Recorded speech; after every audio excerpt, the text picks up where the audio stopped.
Bienvenue dans le Manal Show, vous écoutez l'épisode 58 avec Gaëlle Clavière. Dans cet épisode, je vous emmène à la rencontre du chef pâtissier de l'hôtel Matignon et du Premier ministre, le chef Gaëlle Clavière. Il a fait des choix de carrière différents, sans forcément avoir de stratégie à long terme, mais plutôt en suivant sa passion et son intuition, ce qui renforce d'autant plus son authenticité. Il est très humble malgré toutes les années d'expérience qu'il a derrière lui.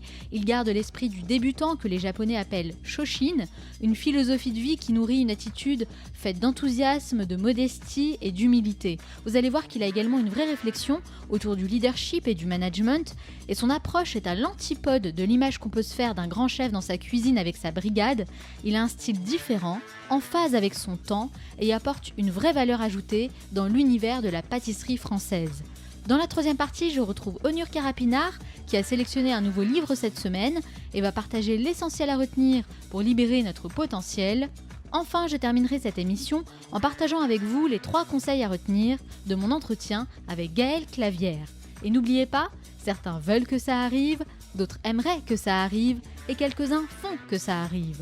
Cette émission dure 50 minutes et pas une de plus, alors soyez attentifs et faites partie de ceux qui font que ça arrive. Passez à l'action. Comme chaque semaine, j'ai sélectionné un message que vous m'avez laissé et que j'aimerais partager avec l'ensemble des auditeurs du Manal Show. Et cette fois, c'est Audrey qui nous dit « Bonjour Manal, tu es la première à qui je laisse un commentaire sur un podcast.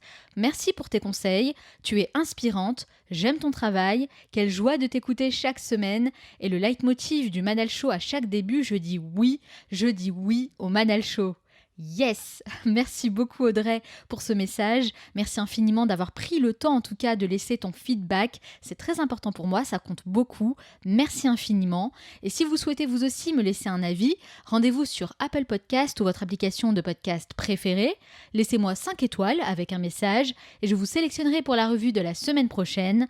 Alors soyez créatifs! Après avoir fait ses premières armes au sein de prestigieuses maisons comme Fauchon, Potel et Chabot et la Maison du Chocolat, il devient le chef pâtissier officiel de l'hôtel Matignon et du Premier ministre, un environnement de travail atypique où il apprend à se réinventer chaque jour. Cela fait plus de 13 ans qu'il travaille sous les dorures de la République, une place de choix qui le propulse au rang des meilleurs chefs français. La pâtisserie est un art particulier à travers lequel il apprend la rigueur, la discipline et le goût du travail bien fait, des qualités qui le poussent vers l'excellence, tout en faisant preuve d'audace et d'ingéniosité dans ses créations. Il est également un véritable mentor pour de nombreux apprentis et met un point d'honneur à partager son savoir-faire et sa passion pour la pâtisserie, qui est, selon lui, le moyen d'apporter du bonheur dans la vie des gens. C'est un grand privilège de l'accueillir aujourd'hui. Il est avec moi pour répondre à mes questions. Gaëlle Clavière, bonjour. Bonjour. Merci beaucoup d'avoir accepté mon invitation. Merci à vous. Alors Gaëlle, pourquoi vous faites ce que vous faites aujourd'hui? Tout simplement pour faire plaisir aux gens, pour faire plaisir aux personnes par mon métier. Et un vrai privilège de pouvoir être pâtissier et de pouvoir donner du plaisir, tout simplement. Et d'ailleurs, vous dites que les gens qui aiment le chocolat sont de toute façon des personnes formidables. Oui, c'est vrai, oui. J'ai dit ça lors d'une soirée au club des croqueurs de chocolat. Et c'est vrai, j'ai toujours rencontré des gens qui aimaient le chocolat, ils avaient tout le temps le sourire. Donc, c'est vrai, ça met de bonne humeur. C'est vrai. Alors bien sûr, on va parler de votre parcours en détail, mais avant d'entrer dans le vif du sujet, j'aimerais faire un petit flashback et savoir quel genre d'élève vous étiez à l'école. À l'école, j'étais pas le meilleur des élèves. Pas le dernier non plus, mais pas le meilleur. J'avoue que j'ai arrêté l'école assez tôt, en 3e, donc je devais avoir 14 ou 15 ans à peine. Et c'est vrai que je n'étais pas le meilleur des élèves, mais bon, à côté de ça, je voulais déjà devenir pâtissier dès 14 ans. Donc, c'est vrai, c'est une vocation qui est venue déjà à l'âge de 14 ans? Oui, à la base, je voulais vraiment devenir boulanger. Mon frère était déjà pâtissier. D'accord. Et puis il y a eu un petit événement tragique, il est décédé, et du coup j'ai voulu prendre le relais en pâtisserie. Et donc dès 16 ans, je me suis attaqué à la pâtisserie, oui. Et alors, qu'est-ce qui vous plaisait pas vraiment à l'école? J'aimais pas apprendre, tout simplement. Je pense Vous n'aimiez pas apprendre? Apprendre sur des bouquins, avec les livres, tout ce qui était écrit. À part l'histoire, j'aimais beaucoup l'histoire. Et j'aimais bien aussi Bon, les maths un petit peu aussi, mais après tout ce qui était rébarbatif, les contrôles, ça m'agaçait plus qu'autre chose. Donc j'ai vite fait un point d'honneur. Moi, je veux vite rentrer dans la vie active. Ouais, d'accord. Mais quand vous dites je n'aimais pas apprendre, vous faites allusion à quoi exactement? Est-ce que c'est le fait, par exemple, d'apprendre des choses par cœur qu'on ne comprend pas forcément? Ouais, c'était vraiment ça. Vraiment les choses par cœur. Une poésie, il n'y a rien de pire pour moi. Apprendre une poésie. Bon, maintenant, mes enfants, je leur fais apprendre des poésies. Parce que c'est obligatoire, c'est ça? Voilà. On nous impose des choses. Oui, bon, après, ça fait partie de la vie. Hein. Heureusement qu'on apprend. Mais maintenant, j'ai décidé d'apprendre, donc c'est plus facile. Avant, on me forçait à apprendre. Oui, exactement. C'est peut-être ça, oui. Et alors, comment vous avez eu accès à la pâtisserie? Est-ce qu'il y a eu un élément particulier? Oh, accès, disons que j'ai appris à... Quand j'ai dit à mon père que je voulais devenir pâtissier, il m'a dit « Oh non, non, c'est très difficile, tu vas te lever tôt le matin. » Je dis « Oh, mais c'est pas grave, je voudrais essayer. » En plus, j'avais 14 ans, j'étais très soumis à mon père. Écoute, il m'a dit « Je vais te mettre dans une pâtisserie pendant 1 mois, tu vas voir ce que ça fait. » Et il s'avère que l'été, je me suis levé... Je devais me lever vers 3h du matin à 14 ans pour aller à la pâtisserie. Je rentrais le lendemain à 1h de l'après-midi. Enfin, c'était très très compliqué pendant 1 mois sans un jour de repos. Ouais, ça pique les yeux. Si on savait ça aujourd'hui, mais c'est inadmissible. Mais bon, en tout cas, je suis arrivé à la fin de mon mois d'essai et j'ai dit à papa, j'ai vraiment envie de faire de la pâtisserie. Je veux quand même continuer. Donc malgré que ce soit difficile de se lever et de travailler dur, ça vous a quand même plu. Qu'est-ce qui vous a plu justement? Ah ben, j'ai aimé l'action, j'ai aimé me lever tôt pour faire quelque chose de mes mains, pour produire des desserts. Et je voyais les clients arriver. « Bonjour, je voudrais un Saint-Honoré. » Il y avait toujours quelque chose de joyeux, de festif. Ben c'est surtout aussi pour ça que j'ai voulu devenir pâtissier. C'est que j'ai vraiment... je trouve que ça représente toujours quelque chose de festif. La bûche de Noël, un gâteau d'anniversaire, les crêpes à la chandeleur, le chocolat pour Pâques. Ouais, c'est clair. Il y a toujours quelque chose, c'est pour... Ça fait toujours référence à des événements, des moments particuliers en fait. Exactement, ouais. De pur bonheur. C'est pour ça, voilà, exactement. Alors pendant votre parcours et vos études en pâtisserie, est-ce que vous avez été accompagné par un mentor? Quelqu'un qui vous a aidé et qui vous a inspiré? Alors pas du tout, parce que moi quand j'ai démarré dans le sud de la France, un petit patelin à Cap-Breton dans les Landes, j'étais tout seul avec mon patron. Donc vraiment pendant 2 ans, j'ai appris les bases de la pâtisserie et je me suis retrouvé tout seul avec lui. Et donc c'est vrai que c'était un peu mon mentor, mais c'était mon maître d'apprentissage.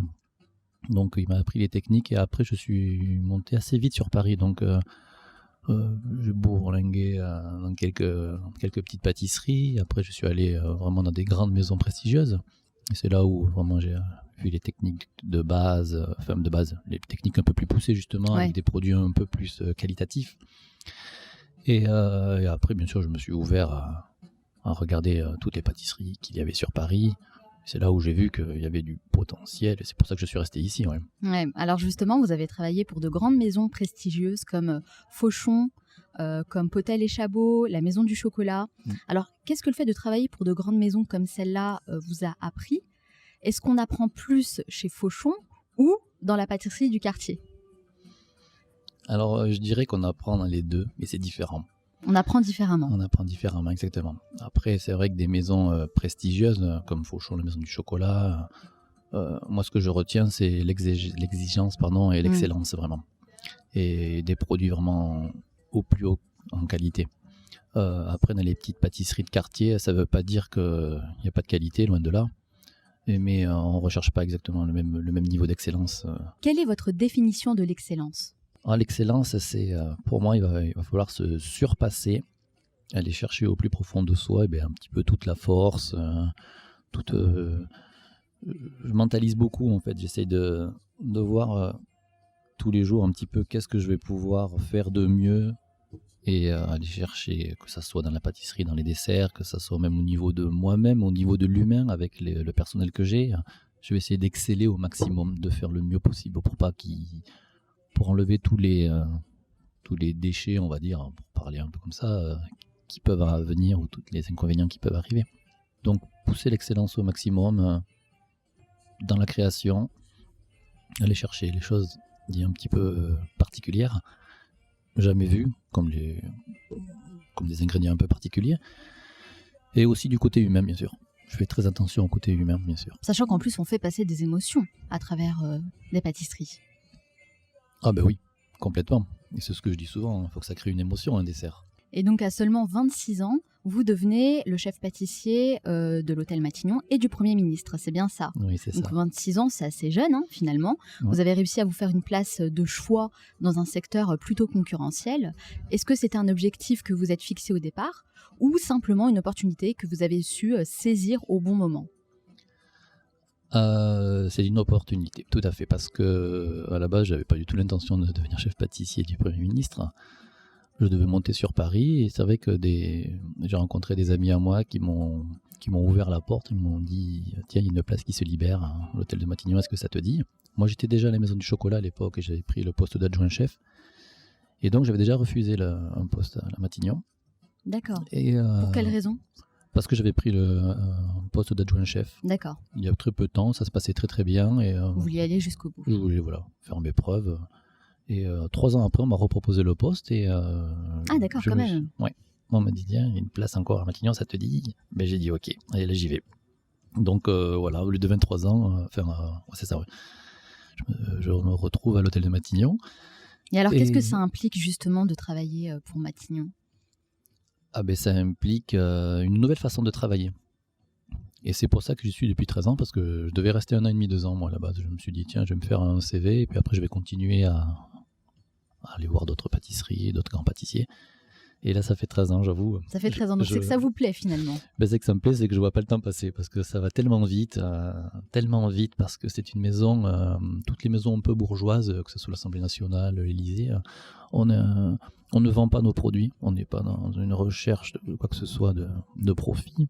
On est là vraiment pour se faire plaisir. Et c'est surtout en fait que mes desserts sont mangés tous les jours par les mêmes personnes. Oui. À part quand il y a un changement bien sûr de cabinet. Mais, donc il faut être en mesure de les surprendre de temps en temps. Et bien c'est surtout qu'il faut faire des desserts différents tous les jours. Donc du coup il faut se surpasser, il faut vraiment aller chercher au plus profond de soi le maximum d'idées et proposer des desserts différents tous les jours. Donc c'est pour ça que je suis resté, parce que vraiment je me retrouve à pouvoir m'épanouir dans la création. C'est un environnement de travail plutôt particulier. Concrètement, vous pâtissez pour qui exactement ? Ah ben, je pâtisse donc pour le Premier ministre, pour le cabinet, les conseillers, et puis pour le personnel de l'hôtel de Matignon, voilà. Ça fait plusieurs années que vous travaillez en qualité de chef pâtissier à Matignon et vous avez vu passer donc plusieurs ministres, Dominique de Villepin, François Fillon, Manuel Valls et maintenant Édouard Philippe. Donc on va dire que les hommes politiques passent, mais vous restez. Donc la pâtisserie, c'est un meilleur investissement en termes de carrière que la politique, non ? Ah ben moi je vais pas faire de la politique, ça c'est sûr. Hein. Donc après bon, moi j'ai choisi mon métier, chacun choisit son métier. Moi je me fais plaisir et je leur fais plaisir aussi, et c'est pour ça que j'y suis et que j'y reste et qu'ils sont contents de moi et ça me fait plaisir. Vous dites justement que vous êtes très exigeant avec vous, mais j'imagine aussi avec vos équipes. Comment ça se passe en interne en ce qui concerne le management avec vos équipes ? Il ne faut pas être négatif, hein. On peut très bien faire comprendre ou faire passer des messages, que ce soit professionnel, sans crier. Je ne suis pas un chef qui crie de toute façon, loin de là. Ouais, c'est pas l'image du chef qu'on peut se faire en cuisine en train de crier sur tout le monde. Oui, l'ancienne époque où avec les casseroles crie, qui volent. Exactement. Ouais. Non, j'ai jamais fait ça, j'ai jamais jeté une casserole, j'ai jamais cassé une assiette. Des fois, est-ce que j'ai envie ? Peut-être, mais bon, ouais. Là pour le coup, je prends sur moi, j'essaie d'être exemplaire. Ouais, c'est bien. Et puis non, je le fais pas, loin de là. Et c'est sûr qu'avec mon équipe, j'aime beaucoup aussi la formation. Donc quand je vois les apprentis que j'ai, ça fait 10 ans que je forme des apprentis. Mon but est de leur montrer qu'on peut être un chef aussi qui crie pas, un chef qui montre l'exemple. Et c'est mon premier mot d'ordre, je veux dire. Quand je vois les apprentis qui viennent me voir et qui me disent qu'ils veulent garder contact avec moi, qui veulent revenir parce qu'ils ont passé 2 superbes années en apprenant la pâtisserie, moi c'est mon plus beau cadeau en fait. Oui. Donc vous managez une équipe, une brigade, hein, c'est comme ça qu'on dit ? C'est ça, une brigade. Exactement. Comment vous avez appris à manager justement ? C'est pas quelque chose qu'on apprend en CAP pâtissier ? Ah non, pas du tout, non. Non. Je l'ai appris, on va dire, au fil de ma carrière professionnelle. Hein, donc, avec la pratique. Exactement, c'est avec la pratique. C'est l'avantage, c'est que j'ai commencé assez jeune, donc quand on commence à 16 ans d'être dans le milieu professionnel, aujourd'hui j'en ai 38, je veux dire, j'ai vu dans toutes les pâtisseries comment les chefs étaient, j'étais très observateur. Et j'ai vite sélectionné à qui je voulais ressembler et à qui je ne voulais pas prendre, avec qui je voulais pas prendre exemple. En tout cas, c'est vrai que pour moi, un bon manager, et j'irai même plus loin, un bon leader, c'est une personne en effet qui incarne ce qu'elle dit, qui incarne les valeurs qu'elle souhaite transmettre. Et ça, c'est très important. Tout à fait. J'avais pas ce vocabulaire-là, mais c'est ça. C'est ça. D'accord, j'ai bien compris l'idée alors. C'est ça. Et alors, vous m'avez dit aussi, j'ai vu aussi certaines choses dans les cuisines que je voulais surtout pas reproduire. Comme quoi? Qu'est-ce qui est complètement rédhibitoire pour vous quand on est manager et quand on est chef et qu'on doit diriger comme ça une brigade? Oui, il y a plusieurs années en arrière, j'ai vu des chefs qui criaient, comme on disait tout à l'heure. J'y étais en tant qu'extra, je m'en souviens très très bien, et le chef est rentré.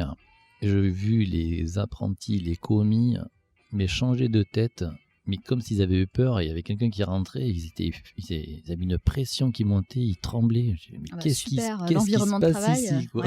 pas très sympathique. Hein. C'est quoi cette pâtisserie, quoi? Et vous l'avez Cet ressenti, univers. vous, ce stress et cette pression à ce moment-là? Alors c'est marrant parce que moi quand j'avais passé l'entretien, c'était très très très bien, il n'y avait pas de souci. Et après c'est vrai que quand je l'ai vu dans le milieu professionnel, j'ai l'impression d'avoir une autre personne. Donc après je n'ai rien contre la personne, mais en tout cas cet univers et cette atmosphère qui a été créée et ce climat de travail, c'était juste impossible. On ne peut pas ressortir le meilleur des personnes quand ils travaillent comme ça. Donc voilà, moi c'est ce que j'ai pu rencontrer et je voulais surtout pas faire ça. Mais c'est vrai que c'est l'image qu'on se fait en fait du chef dans sa cuisine, le chef qui crie un peu comme ça sur tout le monde et qui veut se faire respecter en haussant la voix. Et finalement, il semblerait que c'est ça qui est reconnu comme la bonne façon de manager des équipes. Et en fait, c'est complètement faux. Parce que cette façon de manager a été inspirée en réalité par le style militaire. Oui, tout à fait. Hein. Et vous, est-ce que vous constatez de meilleurs résultats en étant plus bienveillant et à l'écoute ? Bon, il y a des avantages et des inconvénients des deux. Moi, vu certaines que je crie personnes en pas, abusent. voilà, après ça peut vite partir en extrême, donc il faut savoir équilibrer les choses. Et alors je vais pas crier, par contre, je vais facilement faire une réunion, les rassembler, leur dire bon écoutez voilà, il y a ça qui va pas, et c'est aussi bien compris, je veux dire, il y a pas de souci. Donc aujourd'hui, on est quand même une nouvelle génération qui arrive. C'est loin de celle que j'ai connue. Quand j'avais 16 ans, je me permettais pas de tutoyer, on va dire. Le chef de cuisine, le chef de pâtisserie. Aujourd'hui, c'est possible. Aujourd'hui, même pas en 3 semaines, et on vous tutoie. Donc, il faut vite remettre les choses dans l'ordre. Ouais. Ouais. Mais bon, après, c'est pas qu'ils respectent pas, mais on va dire que c'est une nouvelle génération et ils sont plus à l'aise. Ouais. C'est quoi pour vous les limites, justement ? Dès que c'est du manque de respect, dès que c'est des choses, on va dire, c'est un petit peu trop poussé. On m'a jamais manqué de respect, donc ça va, mais c'est vrai que voilà, c'est surtout le manque de respect. Mais ils écoutent assez bien. Je vous dis, quand on fait attention à eux, ils le remarquent aussi. Donc, quand on leur montre bien le métier, ils le voient aussi. Et du coup, ça leur vient pas à l'esprit de manquer de respect. Il y a une relation particulière qui se lie finalement avec les équipes. Ouais, complètement. Quand on y connaît vraiment une brigade, c'est un petit peu comme à l'armée, c'est un petit peu ça. Hein. On est tous sur dans le même wagon, je veux dire. Une même famille. On a un même objectif et le but, c'est d'avancer ensemble. C'est ça qui est bien aussi dans ce métier.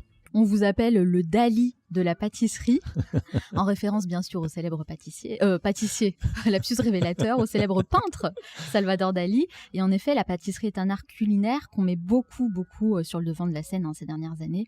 Aujourd'hui, on constate un nombre phénoménal d'émissions autour de la cuisine, autour de la pâtisserie, avec des têtes d'affiche, pardon. Donc visiblement, ce sont des programmes qui plaisent beaucoup, mais surtout qui rapportent aussi beaucoup d'argent. Est-ce que vous êtes d'accord avec cette starification de la cuisine et de la pâtisserie? Il n'en faut pas plus. Parce que ça serait trop. Moi, je pense, voilà. Il n'en faut pas plus parce que, voilà, c'est bien parce que maintenant, avant, le métier de pâtissier, c'était plus celui qui ne sait pas travailler à l'école, un petit peu comme moi j'étais, et puis, tiens, on va te mettre dans des métiers de bouche, tiens, tu vas faire boucher, boulanger, pâtissier, ça sera très bien. Et aujourd'hui, c'est vrai que, voilà, on est devenu, je dirais pas des stars, mais on est devenu, on passe à la télé, donc de suite, on n'a plus du tout la même présence. Je pense que surtout, il faut rester humble, il faut rester à sa place et faire les choses le mieux possible. Après, voilà, moi, je ne me vois pas du tout comme une star, quoi que ce soit. Donc, mais enfin, c'est quand même devenu un vrai business. Soyons clairs là-dessus. Enfin, en tout cas, pas pour moi. Donc, Non, bien sûr. Je vais pas Pas parler pour pour vous. les autres. Non, non, non. Peut-être que pour certains, oui, mais tant mieux pour eux. Après, moi, je suis super content que mes confrères, que ce soit les chefs cuisiniers ou les chefs pâtissiers, ils y arrivent et qu'ils deviennent des stars, qu'ils ouvrent plein de boutiques, plein de restaurants et qu'ils y arrivent. C'est génial. Il y a de la place pour tout le monde en France. Et en plus, on a le privilège en France d'avoir ces métiers-là. C'est quand même notre métier. Enfin, en France, c'est le métier, la gastronomie. On est reconnu mondialement. On est presque, on va dire, si on est un petit peu chaud, on est presque les meilleurs au monde au niveau de la gastronomie, donc au niveau des vins, au niveau de beaucoup de choses. Et En tout cas, pourquoi pas la pâtisserie française et la cuisine d'une manière générale, c'est une référence dans le monde entier. complètement, ouais, tout à fait. Ouais. Ah oui, pour avoir voyagé dans plusieurs pays, je peux vous assurer, quand on est chef pâtissier français, ça marche bien. Ouais. Bon, justement, ça fait 13 ans que vous travaillez, vous, sous les dorures de la République. Est-ce que vous n'avez pas peur de tomber dans un certain confort, une certaine routine ? Vous n'avez jamais souhaité faire autre chose ? Pourquoi pas créer votre propre marque ? Eh bien, comment vous dire la routine, non, parce que comme je vous disais tout à l'heure, chaque fois qu'il y a un changement de cabinet, j'ai l'impression d'être dans une nouvelle entreprise. Parce qu'il y a de nouvelles personnes qui arrivent, il y a des nouvelles exigences. Il y a des nouvelles directives aussi ? De nouvelles attentes, oui, bien sûr. Ouais. Mhm. Donc, du coup, on a l'impression de repartir avec une nouvelle dynamique. Après, dans la routine, non, je me vois pas du tout dans la routine parce que moi, j'ai envie de faire plein de choses à côté. Donc, comme je vous disais, pour des associations, j'ai envie certainement de commencer à faire, peut-être certainement de créer un jour une entreprise. Donc, j'y réfléchis certainement. Ouvrir votre propre pâtisserie, peut-être ? Certainement, oui, peut-être. C'est vrai ? Peut-être, ouais. C'est un objectif ? Ça serait pas mal, ouais. J'ai jamais voulu faire ça et puis ça commence à bien émerger dans ma tête. Je me dis maintenant, ça fait 13 ans que je suis à Matignon, est-ce que je peux... Je veux dire que le grand public ne peut pas goûter mes desserts. Peut-être que si je faisais une pâtisserie, ils vont pouvoir goûter les desserts que je fais. Mais vous savez quoi ? C'est une question moi, que je me suis posée justement parce que vos pâtisseries et vos desserts sont destinés à une poignée de personnes seulement. C'est pas un peu frustrant de ne pas se faire connaître davantage et connaître son travail au grand public ? Parce que moi, par exemple, je peux pas goûter vos pâtisseries. Ouais, non. Parce que je ne suis pas encore invitée à Matignon pour le moment. Vous êtes invité, oui. Mais bon, après, si, je fais quand même, je fais 1200, enfin, moi avec mon équipe, on est 1200 desserts par semaine quand même. Donc, ah oui, c'est énorme. Il y a quand même tout le personnel de Matignon qui mange mes desserts. Et aussi, bien sûr, tous les cabinets du Premier ministre et les Premiers ministres. Donc après, bon, c'est frustrant. Je prends pas ça pour quelque chose de frustrant, mais ça serait bien que ça soit un peu plus au grand public. Alors c'est vrai que je vais faire des salons de la pâtisserie l'année dernière, je l'ai fait cette année pour faire découvrir des spécialités que je fais. Et c'est vrai que c'est sympa. Du coup, il y a des bons retours, les gens sont assez contents. Et ça fait plaisir. Bah ouais, ça fait plaisir, ouais, bien sûr. Ouais. Mais du coup, le fait d'ouvrir votre propre pâtisserie, ça c'est un projet qui vous titille de plus en plus. Ouais, ça fait déjà une bonne année que ça me titille. Voilà, donc j'y réfléchis de mieux en mieux, on va dire. Bon, ça reste encore un voile, mais j'y réfléchis de plus en plus, oui. Alors, c'est vrai que malheureusement, on ne peut pas goûter à vos créations, en tout cas pas pour le moment. Mais c'est vrai que chaque chef a une pâtisserie signature. Quand on pense à Cédric Grolet, on pense à ces fameuses pâtisseries en forme de fruits. Quand on pense à Philippe Ponticini, on pense à son fabuleux Paris-Brest. Pour Pierre Hermé, ce sont les macarons qui sont d'ailleurs mes préférés. Vous, c'est quoi votre pâtisserie signature ? Alors moi, je n'ai pas. Je suis en train de travailler dessus. D'accord. Oui, complètement. C'est en réflexion pour le moment. C'est en réflexion parce que tout le monde a un dessert signature. Alors moi, je n'ai jamais eu et j'en veux. Enfin, je n'ai jamais voulu aussi parce que justement, moi, j'étais de l'autre côté de la barrière, on va dire, où je devais faire des desserts différents tous les jours. Oui. Donc, j'avais pas un dessert signature et ça, c'est le dessert de Gaël Clavière. Ben non, Gaël Clavière, il fait des desserts différents tous les jours. Et justement, c'est sa particularité. Mais qu'est-ce qui vous donnerait envie, vous, alors, justement ? Dites-moi en plus. Alors, je sais que vous aimez le chocolat. Oui. Est-ce que ça serait une pâtisserie autour du chocolat ? Non, ça serait pas autour du chocolat. J'ai aussi une très grande préférence sur les agrumes. J'aime beaucoup les agrumes. Oui. Ouais. J'aime beaucoup les agrumes. C'est une note d'acide, il y a du sucre. Il y a toujours de la légèreté avec les agrumes. Et ça sera autour du sucre. Ouais. Excusez-moi, des agrumes. Des agrumes, ouais. Et je suis en train de travailler sur un... Vous êtes vraiment les premiers à le savoir, mais je travaille sur un millefeuille. Ah, un millefeuille. Intéressant. Pourquoi le millefeuille ? Parce que quand on parle de dessert signature, pour moi, c'est Il faut que ça rappelle un souvenir, donc c'est vrai qu'un dessert signature, on va dire déstructuré, avec de la pâte sablée, un peu de fruits, du crémeux, du croustillant, on va lui donner un nom, mais il n'y a pas d'image dans la tête du client. Quand je vais dire millefeuille, les gens ils savent ce que c'est de suite. Donc mon dessert signature, pour l'instant je suis en train de travailler sur un millefeuille. Aux agrumes. Et aux agrumes, oui. Quelque chose que je n'ai jamais vu pour le moment. Voilà. Donc ça serait génial. Mais vous avez cette force et cette capacité de proposer des pâtisseries différentes tous les jours. Donc une pâtisserie où on pourrait manger des gâteaux différents chaque jour, c'est aussi un bon concept. Aussi, oui, tout à fait. Bon, c'est un grand challenge, hein. Mais vous êtes capable de le relever. Oh bah tout à fait, oui. C'est ce que je fais tous les jours, donc c'est tout à fait réalisable, oui. Il y a une série sur Netflix que j'adore qui s'appelle le Chef's Table, que vous connaissez peut-être. Tout à fait, oui. Et donc dans la saison 4, c'est une saison qui est consacrée aux meilleurs chefs pâtissiers à travers le monde. Et là, on constate que tout le monde est passé par une école française à un moment donné. On le disait, hein, c'est vraiment la référence dans le monde entier. C'est la référence ultime, en tout cas, pour la pâtisserie haut de gamme. Mais aujourd'hui, on voit d'autres influences émerger, comme le Japon, comme la Corée du Sud aussi. Vous, comment vous voyez le futur de la pâtisserie et qu'est-ce qui vous inspire aujourd'hui dans vos créations? Je le vois assez bien maintenant. Ce que je vois surtout émerger aujourd'hui, c'est les nouvelles tendances. Donc, le low sugar, on fait très attention, le vegan, le sans gluten, ça c'est des choses qu'il n'y avait pas et j'ai jamais appris ça moi il y a 10 ans en arrière. Et là vraiment l'avenir je le vois surtout avec de la nouvelle pâtisserie, certainement aussi avec des légumes, pourquoi pas.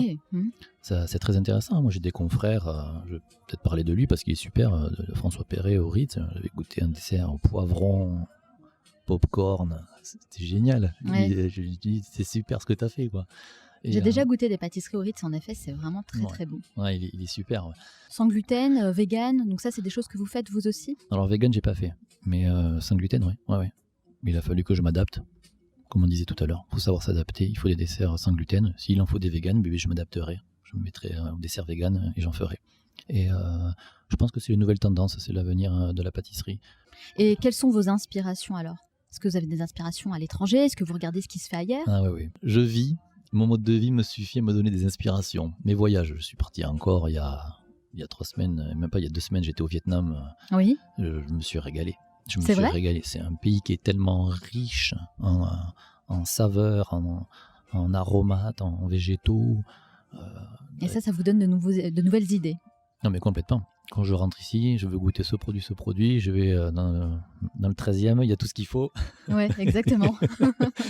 Je vais au petit marché. On a notre petite Asie ici à Paris. Je récupère et je fais mes essais. Donc moi j'ai le savoir-faire, je sais comment je vais pouvoir faire cette crème avec ce produit-là, juste à l'adapter avec ce nouveau produit. Et c'est ça mon inspiration. Après mon inspiration, je vais la chercher aussi autour de mes confrères. Je pense que c'est très important d'échanger, de voir avec eux les découvertes, les nouvelles techniques de travail. Maintenant aussi avec les réseaux sociaux, c'est tellement on va beaucoup plus vite pour apprendre. Mais alors est-ce que pour devenir un grand chef pâtissier, le fait de faire de très bons gâteaux, ça suffit? Est-ce qu'il n'y a pas aussi une grande part de marketing à maîtriser? En tout cas en ce qui me concerne non, mais en ce qui concerne les autres certainement oui. Il y a besoin de marketing aujourd'hui. Vous c'est différent parce que vous travaillez en fait à Matignon. Exactement, je travaille dans un style de maison bourgeoise comme on dit. Donc c'est vrai que je n'ai pas besoin de les vendre et c'est un gros avantage aussi. Donc, que... Mais un grand chef pâtissier, c'est aussi un grand chef d'entreprise finalement. C'est incontestable quand on veut être un grand chef pâtissier, quand on a une boutique. Tout à fait, il faut être un grand chef. Ça c'est un objectif que vous fixez, ouvrir votre boutique. Oui, certainement, oui. Vous allez apprendre justement à devenir entrepreneur. Il va falloir, oui. C'est différent, hein, ça va changer de Matignon, là. Ça va changer dans un sens, oui. Mais c'est certainement aussi je pense, une super expérience qui va démarrer. Oui. Et puis un bon challenge. Oui, un bon challenge, bien sûr. Alors, le domaine de la pâtisserie est un domaine très concurrentiel. Et contrairement à ce que l'on pourrait croire, c'est pas une grande et belle famille. Il y a aussi des rivalités et beaucoup de jalousie. Est-ce que vous le constatez, ça? Je vous disais tout à l'heure, moi, je vois pas ça, moi. Je dois vivre dans un autre monde, peut-être. Moi, je vois pas de jalousie, en tout cas avec mes confrères. Chaque fois que je peux voir mes confrères chefs pâtissiers... Mais ça existe quand même. Est-ce que vous avez eu à y faire face? Non. Non, Jamais. non, c'est ce que je vous dis. Moi, j'ai jamais vécu ça, donc je veux pas, j'ai pas envie de dire que ouais, je l'ai déjà vu ou quoi que ce soit. Je n'ai jamais vu de rivalité entre entre les chefs pâtissiers que j'ai pu voir. J'ai jamais entendu un chef pâtissier, pour vous dire la vérité, qui a dit du mal d'un autre chef pâtissier. Donc, je vais pas dire ça. Non. Donc il y a une vraie entraide et une bienveillance. En tout cas, de ce que je peux voir moi et des pâtissiers avec qui je parle, oui, complètement, ouais. Alors il y a un proverbe qui dit « Il n'y a pas de succès sans sacrifice ». Vous, Gaël, qu'est-ce que vous avez eu à sacrifier ? C'est souvent le temps que l'on passe au travail, donc du coup, c'est vrai qu'on voit moins ses enfants. Donc, mais je vois pas ça comme un sacrifice. Donc, je vois ça plus comme c'est la vie en fait. C'est la vie de pouvoir profiter du métier que l'on aime. Et puis on peut donner tout autant à ses enfants, mais différemment en fait. Parce que faire 35 heures, rentrer à la maison, s'occuper de ses enfants, enfin, moi je vois pas la vie comme ça. Après, chacun voit la vie comme il entend. Oui, c'est clair. Donc oui. voilà, je pense que le sacrifice, c'est de moins voir les personnes que l'on aime autour de nous. Et qu'est-ce que vous aimez faire lorsque vous ne pâtissez pas ? Beaucoup de choses. Alors j'ai la passion du pilotage d'avion. Ah, c'est une belle passion. C'est une belle passion. Je me suis fait un beau cadeau. Ouais. Et j'ai mis du temps à avoir ma licence, mais vous avez super. quoi ? Le PPL ? Le PPL, ouais. Ah bah félicitations. Ça fait quelques années que je l'ai, mais c'était un beau cadeau. Alors j'aime beaucoup. Il faut quand même entretenir le PPL. Ouais, c'est vrai. Quand même beaucoup d'heures de vol chaque année. Là, pour le coup, c'est un sacrifice du PPL parce que j'ai presque plus le temps de piloter, mais j'ai eu beaucoup de passion dans ma vie. Et j'aime faire beaucoup de choses. Donc, j'ai fait de l'équitation en championnat de France, en saut d'obstacles. Après, j'ai la passion, bien sûr, des voyages. J'aime beaucoup voyager, mais surtout découvrir en même temps les différentes cultures. Il me semble que vous aimez aussi la moto, non ? Oui, c'est vrai. Je sais pas où vous avez trouvé ça, mais ouais, j'ai fait un petit peu de moto en circuit. Vous cherchez quand même les sensations fortes. Entre l'avion, le cheval et la moto, non ? J'avoue que les plus grosses sensations, c'était quand même un cheval. Ouais, je suis complètement d'accord. Contrairement à ce qu'on croit, la moto, j'ai eu des frayeurs. Le cheval, c'est différent. Le cheval, quand on a 500 Il est kilos. complètement imprévisible, cet animal. Il peut paraître très, très calme, très doux, et d'un coup, voilà. C'est ça, et c'est ce qui m'est part au arrivé galop. plusieurs fois. On ne sait pas ce qui se passe. Il a entendu un ours imaginaire. Et puis, ouais. Moi, je pense que ces moments-là sont très importants, justement, pour se ressourcer et pour développer sa créativité. Et justement, être obligé de se réinventer en permanence, c'est une grosse pression, finalement. Est-ce que vous ressentez, vous, cette pression de la créativité ? Et est-ce que vous avez des méthodes, des techniques pour stimuler votre créativité ? Oui, c'est vrai que les moments de vacances, j'en profite, comme on disait à l'instant, de partir à la montagne, par exemple. Et ça fait du bien de juste respirer l'air, de ne pas avoir son téléphone. De faire une digital détox. Exactement, mais je connaissais pas ce mot, mais il est pas mal. Je vais le ressortir, le digitaliste. Ouais, ça fait du bien, de déconnecter de son téléphone. Mais c'est incroyable l'emprise que ça a pris, mais même sur moi, je le vois. Donc, c'est là où je me ressource en fait. Et l'année dernière, je me suis baladé à la montagne. J'ai rencontré un berger, il m'a fait goûter une racine d'herbe, de plantes. C'était magnifique. Il avait fait de la glace avec. Alors, j'ai voulu goûter. De la glace avec ? Il a fait de la glace avec. Ah, c'est surprenant. Mais c'était trop bon. Alors, j'ai dit, comment je peux faire goûter ça dans mon lieu de travail ? Il me dit, tu viens les cueillir. Aussi simple que ça. Parce que c'est juste impossible de les avoir. Ah, mais j'ai dit, écoute, ça c'est génial ça. Et c'est des moments comme ça qui me donnent encore plus envie de créer. C'est de rencontrer des personnes qui me font goûter des produits encore particuliers. Et ça me donne des idées pour d'autres desserts. Du coup, voilà comment c'est surtout pendant les moments de vacances et d'échanges. S'extraire de son environnement quotidien. Ouais, c'est ça. Exactement. Il faut s'extraire un petit peu de temps en temps. Ouais. Et pour moi, c'est très important, je pense, surtout. Ouais, je l'ai remarqué aussi à titre personnel, en effet. On peut pas être créatif et rester dans son laboratoire 20 heures, 7 jours sur 7, parce qu'elle est où la créativité, à part dans les bouquins que l'on va lire, dans les magazines, et à la radio, à la télé. Je veux dire, la créativité, on a besoin d'aller la chercher dans les voyages. Je veux dire, tous les grands chefs ont fait ça. Et je pense que je suis comme les autres. Je veux dire, j'ai besoin d'aller au Vietnam, j'ai besoin d'aller aux Philippines, à Bali. Je suis allé un peu partout en Asie. Je veux dire, c'est là où j'ai vraiment eu le plus d'idées et le plus de créativité qui est venue en moi pour créer, quoi. Ouais, il faut sortir et faire de nouvelles choses. Ouais. Alors moi, à titre personnel, je pense qu'il n'y a pas de grands chefs. Il n'y a que des vieux chefs. Ah. Ceux qui réussissent, c'est ceux qui s'installent dans la durée. Et c'est vrai dans tous les domaines, finalement. Donc le challenge, c'est de rester dans la durée. Comment vous faites, comment vous allez faire pour qu'on parle encore de Gaël Clavière dans 10, 20 ou 30 ans? Mais je vais laisser faire les autres, on va dire. Et je vais surtout m'occuper de moi et de mes desserts, de ce que j'ai envie de faire. Et des fois, faut pas aller chercher trop loin, faut pas se compliquer la vie, comment je vais faire pour ci, pour ça. Restons nous-mêmes, restons créatifs, restons simples, et normalement, la vie fait le reste. J'y crois beaucoup, aux bonnes énergies. Aux énergies positives. Exactement. Ouais. Faire ce qu'on a à faire, le faire bien, et puis le reste suivra. Ouais, exactement. Je le vois comme ça. Donc en tout cas, dans 10 ou 15 ans, donc chef d'entreprise, j'espère, ouais. Avec votre propre marque qui portera votre nom. Oh, oui, certainement. Oui. Et une pâtisserie signature qui semblerait être un millefeuille aux agrumes. Ah là là. Ça, je l'oublie pas. Et si vous pouviez faire un bond dans le temps, quel conseil vous donneriez au jeune Gaël Clavière à la sortie du CAP? La question que vous me posez, c'est vraiment ce que j'ai fait en fait. C'est Gaël, prends ton sac et va apprendre la pâtisserie à Paris. Parce qu'en fait, moi, quand j'étais dans le sud de la France, je venais juste d'avoir mon CAP, et quand je suis parti en vacances donc à Paris, j'étais parti juste pour une semaine de vacances et je ne suis jamais redescendu en fait. Donc, quand j'ai dit à mes parents, un coup de téléphone, je redescends pas dans le sud, ça a été un choc quand même. Donc, ils l'ont pris comment du coup? Ils vous ont soutenu dans ce choix ou pas? Non, pas du tout, non, au début non. Non, ils m'ont pas soutenu. Ils n'étaient pas contre moi, mais ils étaient tristes parce que j'étais le petit dernier de la famille qui était à la maison. En plus, on venait de perdre, je venais de perdre mon frère, donc c'était pas évident pour eux. Donc ils ont été assez tristes. Aujourd'hui, ils sont beaucoup moins tristes, ils sont très heureux, je crois.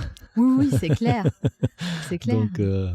Donc j'essaie de leur rendre différemment, mais c'est vrai que c'était prends ton sac à dos, Gaël, et maintenant on va découvrir la vie de pâtissier dans la capitale de la pâtisserie. Et c'est ce que j'ai fait en fait. Gaël, prends ton sac et va apprendre la pâtisserie à Paris. En tout cas, vous l'avez fait et visiblement, vous avez bien fait, Gaël. Voilà.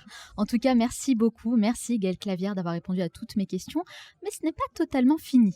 À la fin de chaque interview, je pose une série de questions rafales. Il faut répondre le plus spontanément possible, sans trop réfléchir. Le but, c'est de mieux vous connaître. Ça dure 1 minute 30. Est-ce que vous êtes prêts? C'est parti. C'est parti. Quelle est la première chose que vous faites en vous levant le matin? J'allume mon téléphone. Quelle personne admirez-vous le plus? Mes enfants. Quel est le dernier livre que vous avez lu?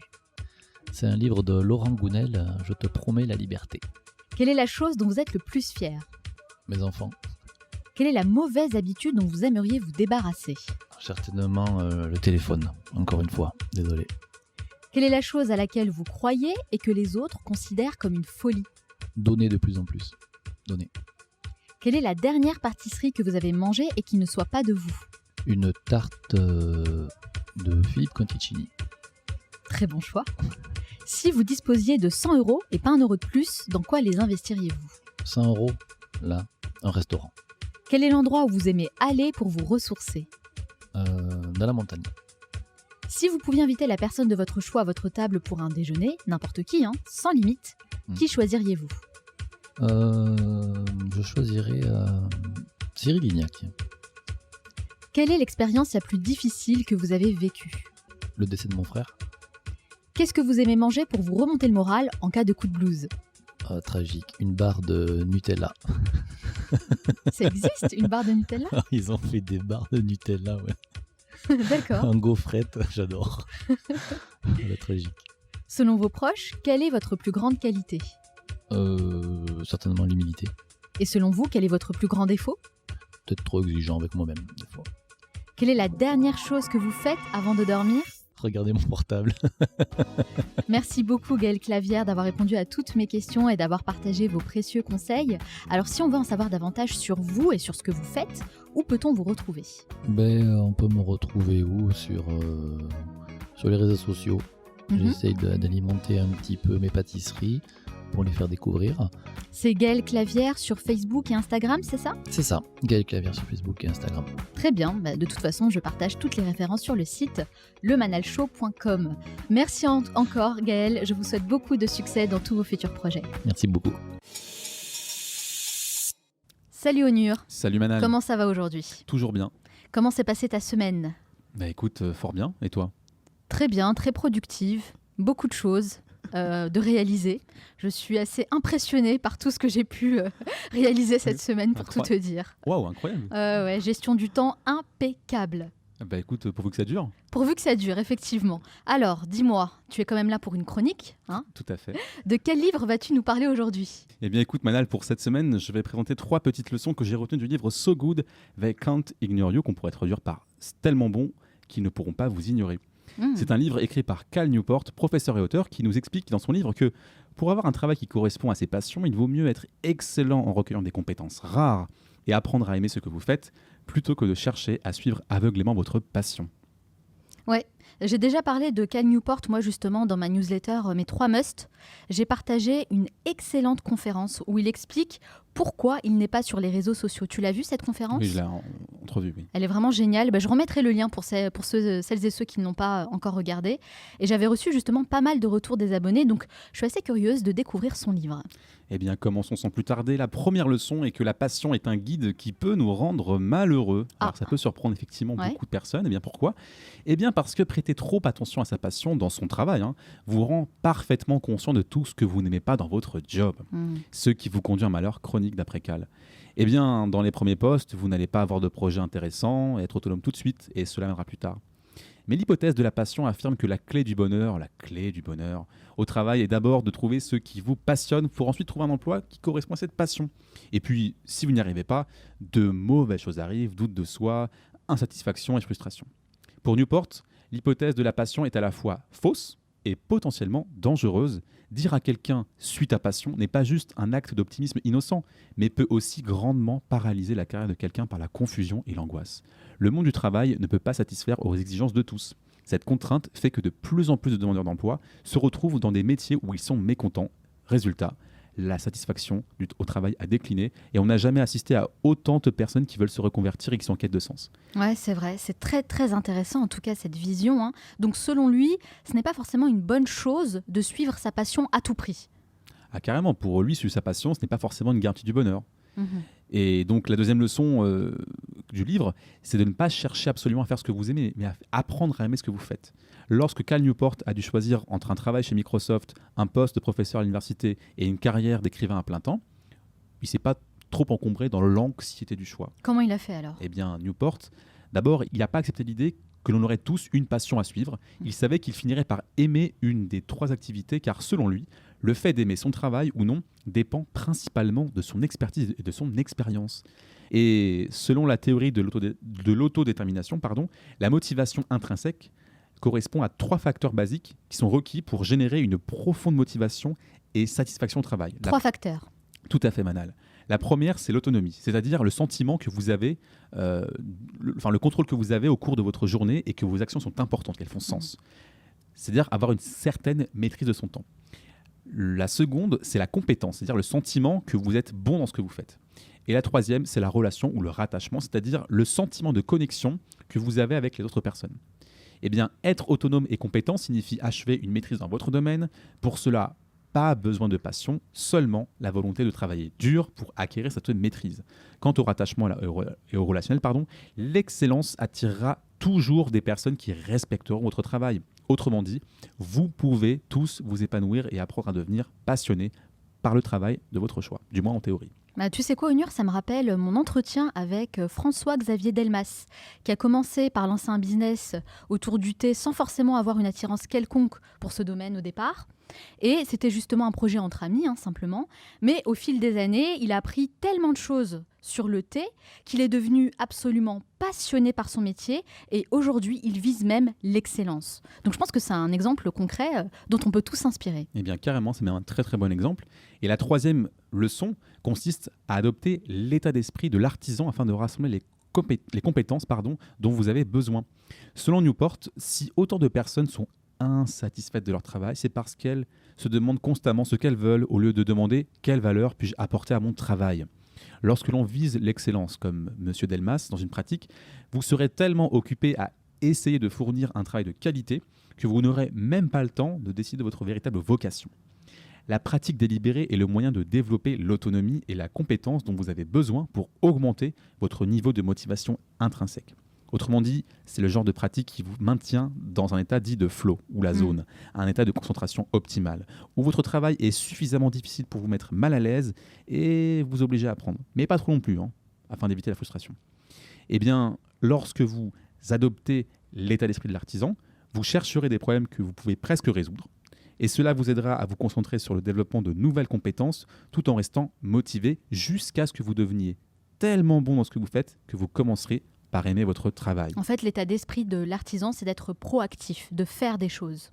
Exactement, parce qu'en devenant meilleur dans son travail, eh bien, on est probablement récompensé par plus de responsabilités et plus d'autonomie. Et surtout, nous dit Cal Newport, ne cédez pas à la tentation de la promotion, car cela pourrait compromettre et perturber l'équilibre personnel et professionnel que vous avez mis tellement de temps à construire et à acquérir afin de consacrer du temps envers ce qui vous est cher et d'être respecté par vos collègues et vos pairs. En tout cas, moi je trouve vraiment que Cal Newport a une vision très très intéressante. Ça change beaucoup de ce qu'on a l'habitude d'entendre, comme si vivre de sa passion c'était le Graal absolu, alors qu'en fait pas du tout. Si on cherche à trouver des choses, des bons côtés dans ce qu'on fait déjà, c'est clair que ça enlève quand même pas mal de frustration, n'est-ce pas ? Oui. D'ailleurs, j'invite toutes les personnes qui nous écoutent à dresser une liste de 10 choses que vous appréciez aujourd'hui dans votre travail. Forcez-vous vraiment à le faire, puis sélectionnez une seule chose dans laquelle vous pouvez apprendre davantage pour devenir meilleur dans ce domaine. Et je suis persuadée que vous irez au travail demain matin en étant beaucoup plus enthousiaste. T'en penses quoi de ce challenge ? Je suis totalement d'accord avec ce que tu viens de dire. D'ailleurs, toi, quelle est la chose qui te passionne le plus dans ce que tu fais aujourd'hui ? Clairement, à titre personnel, c'est d'apprendre de nouvelles choses au quotidien. Et puis à titre collectif, c'est de partager ça et de transmettre au plus grand nombre. C'est clair, c'est génial. Et d'ailleurs, en parlant de transmission, Onur, oui, ton livre, je rappelle que ton livre est sorti depuis le 7 mars. Il est désormais disponible partout, dans les meilleures librairies. C'est ça, tout à fait. Donc, petite habitude, grande réussite, 51 pratiques inspirantes pour devenir la meilleure version de soi-même. Alors, pour en faire un pitch rapide, mon livre présente des stratégies simples et actionnables pour permettre à quiconque de créer de nouvelles habitudes saines, de se défaire de la mauvaise routine et de s'améliorer surtout de 1% chaque jour afin de reprendre le contrôle de sa vie, d'atteindre ses objectifs qui tiennent à cœur et surtout de libérer son plein potentiel. En tout cas, félicitations Onur, moi je te souhaite beaucoup de belles choses et je te dis à très bientôt. Mais également Manal, à très très bientôt même. Nous arrivons à la fin de cette émission, mais avant de vous quitter, j'aimerais partager les 3 conseils à retenir de mon entretien avec Gaëlle Clavière. Conseil numéro 1. Prenez votre sac et partez à l'aventure. Il n'y a rien de plus formateur que de vivre vos propres expériences. Gaëlle Clavière a décidé, lui, de partir vivre sa propre aventure à seulement 18 ans, et c'est sans aucun doute le meilleur choix qu'il ait pu faire pour réaliser son rêve, devenir un grand chef pâtissier. Et même si le fait de quitter sa famille et ses amis peut paraître difficile au départ, tout est une question d'habitude. C'est l'occasion idéale pour rester focus sur votre objectif et donner le meilleur de vous-même. Chaque expérience est l'opportunité d'en apprendre davantage sur vous et sur ce que vous êtes capable de faire. Et on est tous capables de faire de grandes choses. Encore faut-il se donner les moyens d'y arriver. Alors oui, ça demande du courage et de la résilience, mais ce sont des efforts qui en valent la peine, plutôt que de rater des opportunités et de vivre avec des regrets. Conseil numéro 2, soyez vous-même. Ne cherchez pas à copier quelqu'un d'autre. Alors oui, je sais que c'est parfois compliqué, surtout avec les réseaux sociaux, on a tendance à nous comparer sans cesse aux autres, mais c'est très important de rester aligné avec ses propres valeurs et de garder son authenticité.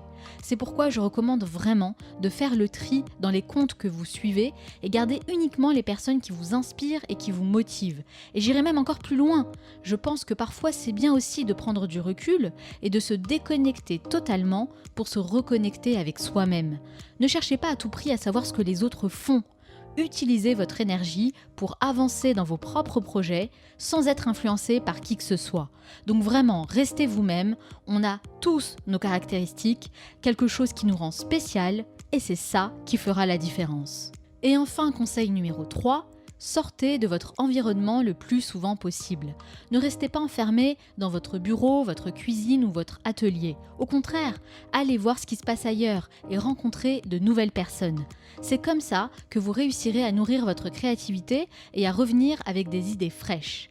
Si vous en avez les moyens, vous pouvez voyager, c'est clair que c'est la meilleure manière de s'extraire de son quotidien. Mon invité Gaël Clavière revient d'un voyage au Vietnam où il a trouvé une source d'inspiration incroyable. Mais si vous ne pouvez pas partir aussi loin, essayez au moins de tester de nouveaux endroits pour réfléchir à vos projets et travailler dans un environnement différent. Moi, c'est quelque chose que je fais au moins une fois par semaine et ça me permet vraiment de stimuler ma créativité. J'espère que cet épisode vous a plu. Si c'est le cas et si vous ne l'avez pas encore fait, vous pouvez soutenir ce podcast de 2 façons. La première, c'est de me laisser un avis positif sur Apple Podcast pour ceux qui ont un iPhone. Il faut savoir que c'est la plateforme qui sert de référence pour toutes les autres et ça permettra à ce podcast d'avoir une plus grande visibilité. La deuxième chose que vous pouvez faire, c'est de partager cet épisode avec une ou plusieurs personnes de votre entourage susceptibles d'être intéressées par mon travail. Ça ne vous prendra que quelques secondes pour le faire, mais sachez que c'est ce qui m'aide le plus à faire grandir la communauté du Manal Show. Pour retrouver toutes les références citées dans cette émission, rendez-vous directement sur lemanalshow.com. Nous, on se retrouve la semaine prochaine pour un nouvel épisode. Ciao!